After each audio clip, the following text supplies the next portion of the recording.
Salam, hər vaxtınız xeyir Azərbaycan xalqı. Deməli, bizim bu Azərenerji Açıq Səhmdar Cəmiyyəti yeni bir fırıldağa əl atıb.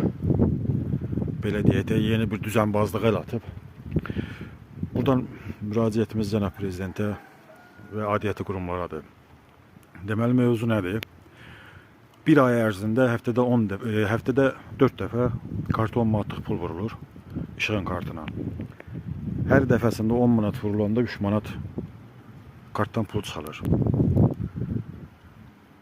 Bu büdcədən ayrılan milyonlar, Azərenerji Açıq Səhmdar Cəmiyyətinə ayrılan illik büdcədən milyonları basıb yeyirlər.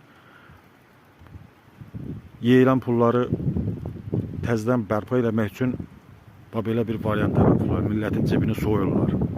Hər dəfəsində karta 10 manat pul yüklənir, həftədə bir dəfə 3 manat pul çıxılır.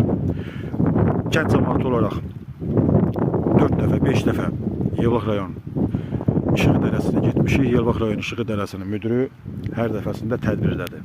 Yəni bizim qarşımıza çıxmayıb ki, bizim haqlı müraciətimizi cavablandıran. Hər dəfəsində İşıq İdarəsinin müdürü tədbirdə olub. Facebook səhifəsindən Azərenerji Açıq Səhmdar Cəmiyyətinə müraciət eləmişik. Müraciətimizə cavab olaraq bildiriblər ki, əlimiz sizin çocuğunuzə çatmadığı üçün, sayğacınıza çatmadığı üçün heç bir tədbir görə bilmirik. Mən başa düşəmirəm. Bu sayğac evdən 5 metr, 10 metr hündürdədir ki, bunların əli çatmır bura. Yılbağın işçilərindən niyə xəbər eləmirlər? Gəlib bir araşdırsınlar yerində. Bu soyuqlu havada, bu qarlı havada, bu qışın oğlan çağında bu pulun tapılmayan vaxtı hər dəfə bizim cibimizdən 3 manat doğruyurlar. Hər dəfəsində. Xahiş edirəm, aidiyyəti qurumlardan araşdırılsın, görülsün ki, bu kartdan uğurlanan pullar hara gedir? Kimin cibinə gedir? Hansı üzdən iraq məmurun cibinə girir? Xahiş edirəm, araşdırılsın. Yevlax rayon Mal Binəsi kənd sakini Mahmudov Sərvər Mahiroğlu.